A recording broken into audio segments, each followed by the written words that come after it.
Friends, ఈరోజు కోవా చేయడానికి పాలు ముందుగా కళాయి పెట్టుకొని పాలు పోసుకోవాలి. 1.5 లీటర్ పాలు ఇవి ఇలా పోసి ఇలా కలుపుతూ మరగనివ్వాలి. బాగా పొంగు వచ్చేదాకా కలపాలి. పడుతుంది ఇలా చేస్తున్నప్పుడు ఇలా మరిగి పక్కకు వచ్చింది కదా, ఇదంతా ఇలా గీకేసి ఇలా దీంట్లోకి పడినట్టు చేసుకోవాలి. ఇలా దగ్గర పడుతుంది కదా, కొద్దిగా నెయ్యి కూడా వేసుకోవాలి. చూడండి, 1 స్పూన్ నెయ్యి వేసుకోవాలి. అలాగే గిన్నెకి కూడా నెయ్యి రాసి పెట్టుకోవాలి. ఇలా చూసారా, దగ్గరకు వచ్చేస్తుంది. ఇది 1 లీటర్ పాలు 1/2 లీటర్ వచ్చేలాగా మరగబెట్టుకోవాలి. ఇలా చుట్టుపక్కల వచ్చిందంతా ఇలా ఇలా గీకేసి దీంట్లోకి తీసుకోవాలి. ఓకే, కొంచెం అవ్వాలి. పైనుంచి ఇలా యాలక్కాయ పొడి వేసుకొని స్మెల్కి బాగుంటుంది. కొద్దిగా యాలక్కాయల పొడి వేసుకుంటే బాగుంటుంది. ఇంకొంచెం చిక్కబడాక పంచదార వేయాలి.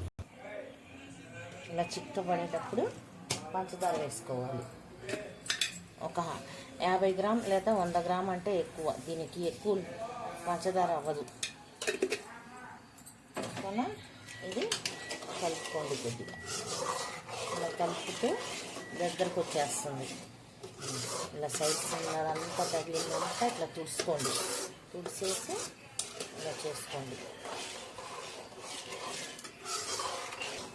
చూసారా ఎలా చిక్కబడుతుందో? ఇలా రానిచ్చేయాలి. ఇలా వస్తే బాగుంటుంది. ఇంకొంచెం సేపు అయితే అయిపోయింది. చూసారా ఎలా ఉడుకుతుందో? ఇలా దగ్గరికి పడిపోవాలి. మొత్తం చిక్కగా అయిపోతే రెడీ. కలాకండ్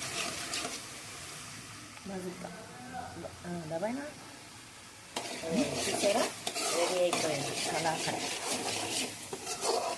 ఇది ఒక గిన్నెలో నెయ్యి పెట్టాం కదా, ఆ గిన్నెలో వేసుకుంటే తర్వాత ముక్కలు కట్ చేసుకోవచ్చు చల్లారాక.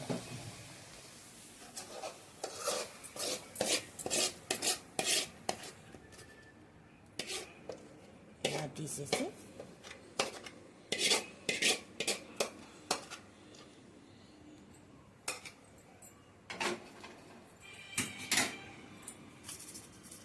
ఇలా తీసి పెట్టుకొని కాసేపు ఆగాక చల్లారిక ముక్కలు చేసుకోవచ్చు. నచ్చితే లైక్ చేసి షేర్ చేయండి, సబ్స్క్రైబ్ చేసుకోండి. మీరు కూడా ట్రై చేసి కామెంట్ పెట్టండి.